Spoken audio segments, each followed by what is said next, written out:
Good morning students. एक बार फिर से मैं आप सभी का अपने इस वीडियो लेक्चर में स्वागत करता हूं। और आज मैं लेके आया हूं कक्षा 6 के अध्याय 7 का भाग 1। ये भूगोल की सीरीज़ हमारी चल रही है 10 बजे, तो उसी में कक्षा 6 के अध्याय 7 का भाग 1 है। इस अध्याय का नाम है हमारा देश भारत। जैसे कि हम सभी जानते हैं कि हमारे देश का नाम क्या है, भारत है। तो अब भारत के बारे में हम इसमें संक्षिप्त में जानेंगे। भारत की अगर बात करें तो यह उत्तर में हिमालय के ऊंचे शिखरों से घिरा है, पश्चिम में अरब सागर, पूर्व में बंगाल की खाड़ी और दक्षिण में हिंद महासागर भारतीय प्रायद्वीप के तटों को लहराते हैं। यानी कि प्रायद्वीप, अब यहाँ पे एक प्रश्न आया होगा कि प्रायद्वीप किसे कहते हैं। तो प्रायद्वीप स्थल का वह भाग है जो 3 तरफ से जल से घिरा होता है। प्रायद्वीप स्थल का वह भाग है जो 3 तरफ से जल से घिरा होता है, उसे हम क्या कहते हैं, प्रायद्वीप कहते हैं। यानी कि वह स्थलीय भूभाग जो 3 तरफ से जल से घिरा हो उसे प्रायद्वीप कहते हैं। द्वीप क्या होता है, तो वह स्थलीय भूभाग जो चारों तरफ से जल से घिरा हो उसे हम क्या कहते हैं, द्वीप कहते हैं। लेकिन भारत क्या है, एक प्रायद्वीप है, क्योंकि ये 3 तरफ से जल से घिरा हुआ है। अब भारत के सीमाओं के को निर्धारण करने वाले थे, अगर देखें तो ये देखिए, ये जो भारत है भारत के उत्तर में हिमालय पर्वत है, चीन, नेपाल और भूटान है। इसके दक्षिण में ये आप देख सकते हैं, ये हिंद महासागर है। पूरब में इधर आपका बंगाल की खाड़ी, म्यांमार है। पश्चिम में पाकिस्तान और अरब सागर है। तो इस तरीके से हमने इसको ये देखा। अब आगे इसमें जानते हैं। भारत का क्षेत्रफल 32.8 लाख वर्ग किलोमीटर है, ये लगभग है। चूँकि भारत के क्षेत्रफल की अगर बात करें तो भारत का क्षेत्रफल है 32,87,263 वर्ग किलोमीटर। उत्तर में लद्दाख से लेकर दक्षिण में कन्याकुमारी तक इसका विस्तार लगभग 3200 किलोमीटर है, यानी कि 3214 किलोमीटर है। अब जरा इसको मैप के मानचित्र के माध्यम से हम समझते चलते हैं। यहाँ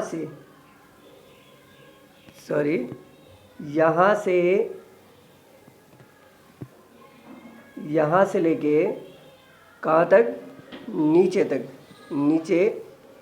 यहाँ तक जैन, ये क्या है, 3214 किलोमीटर है। जबकि यहाँ से लेके यहाँ तक की जो ये चौड़ाई है वो ये है लगभग 2900, यानी कि 2933 किलोमीटर। अब आगे देखिए इसमें, यानी कि 3200 किलोमीटर है। पूर्व में अरुणाचल प्रदेश से लेके पश्चिम में कच्छ तक, कच्छ कहाँ है, गुजरात में, तो कच्छ तक इसका विस्तार लगभग 2900 किलोमीटर तक का है। ऊंचे ऊंचे पर्वत, भारतीय महामरुस्थल, उत्तरी मैदान, असमान पठारी सतह, तटीय भाग एवं द्वीप समूह स्थल रूपों की भिन्नता को दर्शाते हैं। यानी कि ये यहाँ पे दिखाता है कि यहाँ पे एक जैसी जलवायु नहीं है, यानी कि एक जैसा आकार नहीं है। यहाँ जलवायु, वनस्पति, वन्य जीवों के साथ साथ भाषा एवं संस्कृति में भी बहुत अधिक भिन्नता है। यहाँ पे आप पाएंगे कि प्रति 2 किलोमीटर पे आपको नई भाषा और नई संस्कृति आपको देखने को मिल सकती है।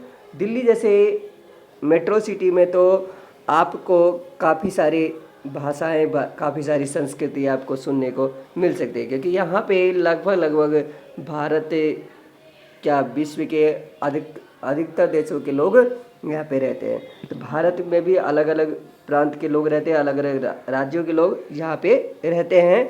तो इसलिए यहाँ पे विभिन्न प्रकार की भाषाएं बोलने वाले लोग रहते हैं। भारत में इस भिन्नता में भी हम एकता को पाते हैं, जो हमारी परंपराओं को दिखाती है। देखिए, अलग अलग होने के बावजूद भी हम क्या हैं, एक हैं। यही कारण है कि हम एक राष्ट्र में बंधे हैं। वर्ष 2011 से अब तक भारत की आबादी लगभग 120 करोड़ से अधिक हो चुकी है। और ये अगर वर्तमान की बात करें तो हम लोग 130 करोड़ प्लस से हमारे देश की जनसंख्या है, और हम चीन के बाद विश्व का दूसरा सबसे अधिक जनसंख्या वाला देश है। यानी कि भारत की अगर बात करें तो भारत चीन के बाद विश्व का दूसरा अधिक जनसंख्या वाला देश है। भारत की स्थिति अगर की बात करें तो क्षेत्रफल के अनुसार विश्व में 7वां है और जनसंख्या के अनुसार दूसरा है। तो सातवां कैसे है? तो पहले नंबर पे है रूस, दूसरे नंबर पे क्षेत्रफल के अनुसार है कनाडा, तीसरे नंबर पे है यूएसए, चौथे नंबर पे है चीन, और फिर है ब्राज़ील, उसके बाद है ऑस्ट्रेलिया, और उसके बाद हमारा भारत का स्थान आता है। अगर इसकी स्थिति की बात करें तो यह उत्तरी गोलार्ध में स्थित है।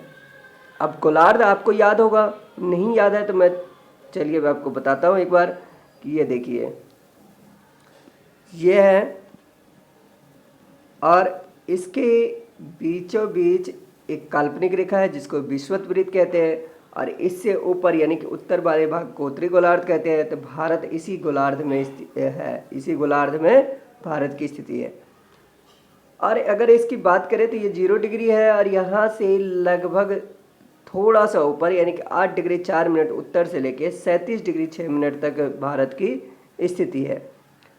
और देशांतर के बारे में भी आपने पढ़ा, तो पश्चिम से लेकर पूर्व तक भारत का विस्तार जो है ना 68 डिग्री 7 मिनट पूर्व, पश्चिम में 68 डिग्री 7 मिनट पूर्व है यहाँ लगभग, और इधर जो है ना 97 डिग्री 25 मिनट पूर्व के बीच भारत की स्थिति है।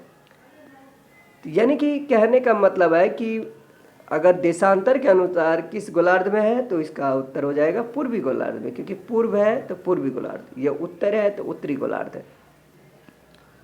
बहुत बड़े देशांतरीय विस्तार लगभग 29 डिग्री के कारण यहाँ के 2 छोर पर स्थित स्थानों के स्थानीय समय में बहुत अधिक अंतर हो सकता था। इसको दूरी पर इस तरह की दूरी को पर स्थित 2 स्थानों के बीच का समय अंतर लगभग 2 घंटा का होगा। जैसा कि हमने पढ़ा था दूसरे चैप्टर में कि 1 डिग्री देशांतर बराबर होता है 4 मिनट का अंतर। तो पश्चिम में गुजरात की अपेक्षा पूर्व में अरुणाचल में सूर्योदय में लगभग 2 घंटे पहले हो जाता है। और आपने ये भी उसी अध्याय में पढ़ा था कि 82 डिग्री 30 मिनट पूर्व को मानक याम्योत्तर माना गया है, ताकि पूरी जगह का समय एक जैसा ही हो। और उसके बाद की अगर बात करें हम तो एक यहाँ पे देखिए फैक्ट है, सॉरी देखिए ये देखिए यहाँ पे ये फैक्ट है।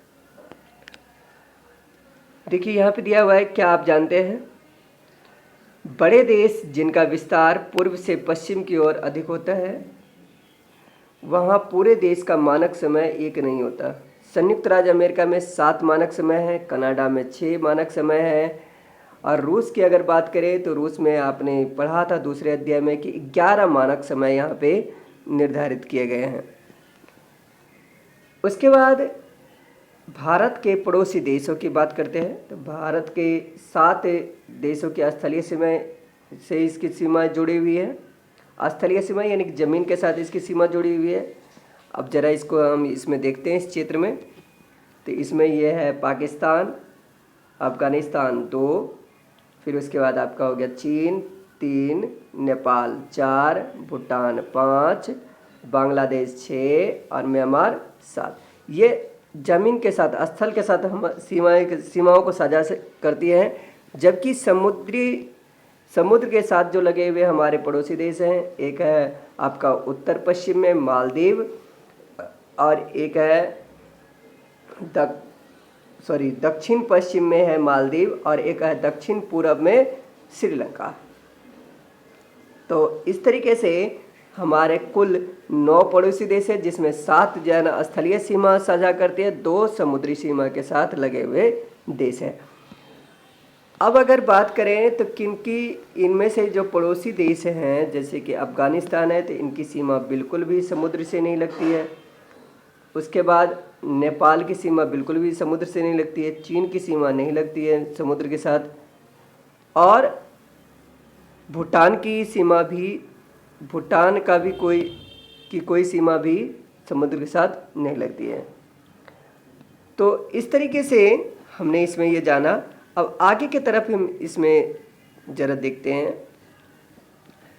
देखिए ये मैंने आपका बता दिया, पाक जल संधि यानी कि जल का वह संकरा भाग जो किसी देश के बीच में हो और वो उसको जोड़ते हो, वो जल का वह संकरा भाग यानी कि वो छोटा भाग जो जल को जोड़ता हो, उसे जल संधि कहते हैं। जैसे कि मैंने आपको पिछली वीडियो में अपनी बता रखा हूँ। फिर भी तो ये समझ लीजिए कि भारत और श्रीलंका के बीच में जो जल संधि है उसको हम कहते हैं पाक जल संधि। उसके बाद की अगर बात करें तो भारत एक विशाल देश है। प्रशासनिक क्रियाकलापों के लिए देश को, प्रशासन को संभालने के लिए, प्रशासन की एक्टिविटी को संभालने के लिए देश को 28 राज्यों और 8 केंद्र शासित प्रदेशों में बांटा गया है। केंद्र शासित प्रदेश यानी केंद्र के द्वारा जिस पे शासन हो उसे केंद्र शासित प्रदेश हम कहते हैं। तो 8 केंद्र शासित प्रदेशों में से बांटा गया है। अब इसके बाद की अगर बात करें तो दिल्ली भारत की राजधानी है। राज्यों का निर्माण किस आधार पर हुआ है? भाषाओं के आधार पर। तो आइए हम जरा मानचित्र के माध्यम से इन 28 राज्यों को पहचानें और उसके बाद केंद्र शासित प्रदेशों को भी पहचानें। तो ये देख रहे हैं आप, मानचित्र आपके सामने खुल गया। ये देखिए, ये हिमाचल प्रदेश 1, उत्तराखंड 2, पंजाब 3, हरियाणा 4, राजस्थान 5, गुजरात 6। फिर उसके बाद आ जाइए इधर महाराष्ट्र 7, गोवा 8, कर्नाटक 9, केरल 10, तमिलनाडु 11, आंध्र प्रदेश 12 और इधर की तरफ आ जाइए आप, ओडिशा 13, पश्चिम बंगाल 14, बिहार 15, झारखंड 16, छत्तीसगढ़ 17, तेलंगाना 18, मध्य प्रदेश 19 और उत्तर प्रदेश यह है 20। और उसके बाद इधर जो है ना, ये 7 सिस्टर के नाम से जाना जाता है। ये 7 है और एक है ये सिक्किम। तो सिक्किम हो गया 21 और इधर अरुणाचल प्रदेश, असम हो गया 23, मेघालय 24, मणिपुर 25 और मिजोरम 26, नागालैंड 27 और त्रिपुरा 28। इस तरीके से ये 28 राज्य हैं। अब केंद्र शासित प्रदेश की अगर बात करें तो 8 केंद्र शासित प्रदेश हैं। एक है लद्दाख, दूसरा है जम्मू कश्मीर और उसके बाद है आपका तीसरा है चंडीगढ़। उसके बाद है दिल्ली, राष्ट्रीय राजधानी क्षेत्र दिल्ली भी केंद्र शासित प्रदेश है, 4 हो गया। और उसके बाद अब ये देखिए, दमन और दीव, दादरा और नगर हवेली को बना के 1 कर दिया गया, तो ये हो गया 5। फिर उसके बाद आ जाइए यहाँ पुदुचेरी 6, लक्षद्वीप 7 और अंडमान और निकोबार 8। ये 8 केंद्र शासित प्रदेश हैं। उम्मीद है कि आपको ये वीडियो पसंद आई होगी। यदि पसंद आए हो तो इसे लाइक अवश्य करें और अपने मित्रों के साथ शेयर करें। अब प्रतिदिन 10 बजे भूगोल की कक्षाएं आप लोगों को उपलब्ध होगी, भूगोल की क्लास उपलब्ध होगी, इसलिए आप ज़रूर देखें और पूरी वीडियो ज़रूर देखें। क्योंकि जो किताब में है वही चीज़ मैं नहीं बता रहा हूँ, उसको अलग तरीके से बता रहा हूँ। हालांकि बता तो रहा हूँ वही चीज़, लेकिन उसको अलग तरीके से बता रहा हूँ। जिस तरीके से आपको NCERT पढ़ना चाहिए वो तरीका मैं आपको बता रहा हूँ, एक तरीके से सिखा रहा हूँ। तो इसलिए पूरी वीडियो देखना ज़रूरी है। अभी के लिए फ़िलहाल इतना ही। धन्यवाद।